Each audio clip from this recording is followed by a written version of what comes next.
Hello, Amber. Thank you for joining me. A lot has happened since you rejoined the Harriers at the end of last year. How do you feel the women's section has done since you returned? I think last season was kind of a building season. We didn't necessarily finish where we wanted to finish in terms of league table. We had quite a few players come and go, and I think it was really time for the management team then to kind of get their feet in, settle and build for this year. So obviously, as you can see and tell, there's been a huge transition since we've had the new management team in and we've had the whole kind of section restructured. And I think you can kind of see from the social media engagement and things like that things are really, changing for the better, and it's really refreshing and positive and great to be around. So in regards to this summer, Kitty have been very busy behind the scenes promoting this new era, creating new roles, new staff and potential several new players. Is it a sign that the board is fully behind the women's section, do you feel? Yeah, I think everybody's got some really kind of exciting updates and news to come, so I won't divulge too much. But essentially, I think the women's section have got some backing that they've been waiting for a long time, and through pushing through the various channels, we're at a position where we're kind of singing off the same hymn sheet almost, and there are a lot more opportunities and support in place for the squad this year, and hopefully it will mean that we can attract talent to push us to where we want to be, which is essentially the National League. So yeah, really exciting times. I won't go into too much detail about what's to come because there's a big piece coming soon, but yeah, I think everybody will be really pleased to hear the backing that we've received for this season. Amber, you're excellent on social media. How important is it that Kitty Minister Harriers begin to shout about their facilities and their achievements that they're making so that people and fans are aware of the successes that they are building at the moment? I think when you think about structure and kind of infrastructure of a football team, and whether that's grassroots all the way up to the top levels, it takes up a lot of time, a lot of people's time. Most people are voluntary in the women's football world.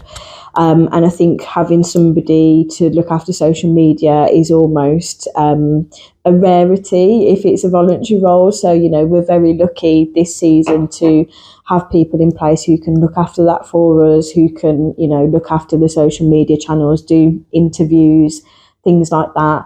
I think it's really important that we showcase everything that we've got kind of in place for this season, because like you said, it brings in more talent and it kind of showcases as a club what we can offer, and if we can do that through social media, I think it's great that we can shout about it, and since we've kind of been putting out teasers for pre-season and things like that, the engagement has gone up a lot, and it's really positive to see that the men's social media channels are kind of promoting what we're doing as well, so having that kind of one club ethos and working together to cross promote is going to be really essential for us this season. Yeah, lots of positivity so far in the past 6 weeks or so on the Kidderminster Twitter and Facebook and Instagram. On to some more good news. Sophie Levick and Al McGovern have been announced recently as two players that you've played with before. How happy were you to see them sign for the team? Really pleased, and I think they're both key signings and almost head turners. I think basically we need a good core, and they're two players I would see as being really strong in that spine centrally. So obviously Sophie Levick is kind of the Rolls Royce defender, sweeper, but she's also really diverse in a playing position, so she can play almost anywhere, and I think that she's a real asset for us to have, and I'm really looking forward to working with her again. Same with Elle, she's one of the strongest CDMs I've ever played with, and I'm really looking forward to obviously playing with her again. So two really kind of key signings for us, and hopefully kind of shows the intent that we have this year.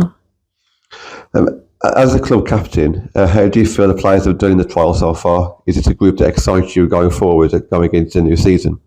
Yeah, so we're kind of at the midway point at the moment. We've still got a few people to see, but also it's been really refreshing. essentially as a player to be around sessions with 30 plus players at training and trials. And I think that, it's been really nice to see players come from a lot higher tiers to come down to our training and see whether, it's something that they want to kind of look into in terms of the pathway that we want to go on and what we want to achieve this year. So, it's been really, really kind of exciting to see all the talent that's come to trials and, the sessions that we've put on. So, yeah, we'll just have to wait and see what happens from here. It's still early days, but what would you feel would be a successful season this season? What do you think Matt and Andy's aims will be? I guess really our aim is to challenge for National League football. I think that Kidderminster is almost like a sleeping giant. It needs to be at that level, amongst a few other names. We're one of the biggest clubs in this league. And I think that really we need to put ourselves on that National League map. I think that there's not essentially that pressure being put on by the management team for us to achieve that in our first year, but definitely in the future, it's kind of, we've got to build this season and push as hard as we can. We've got some really challenging opposition in this league. There's other teams who are wanting to compete for that one top spot, and we just essentially want to create a culture where we want to win and we want to achieve, and whether that means we go the whole way, hopefully it does, but there's not really too much pressure from above, shall we say. But yeah, it's certainly something that we're striving for this season. And if you're from the Kidderminster area or follow the men's team and slightly intrigued about the women's team, what would you say to kind of tip them over the edge to come to a game? I think that, we kind of mentioned earlier about the support from the men's side, and I think we really want to build this kind of one club mentality, one club ethos. And I think that, if we can play down at Agbra as well and certainly get people to come and watch who are, supporting the men's team, it would be a really big boost for us. We're going to play some really exciting football this year.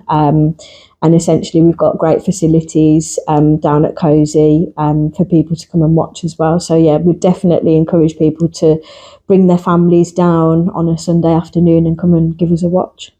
Thank you very much for your time, Amber, and I'll see you again soon. Thanks, John.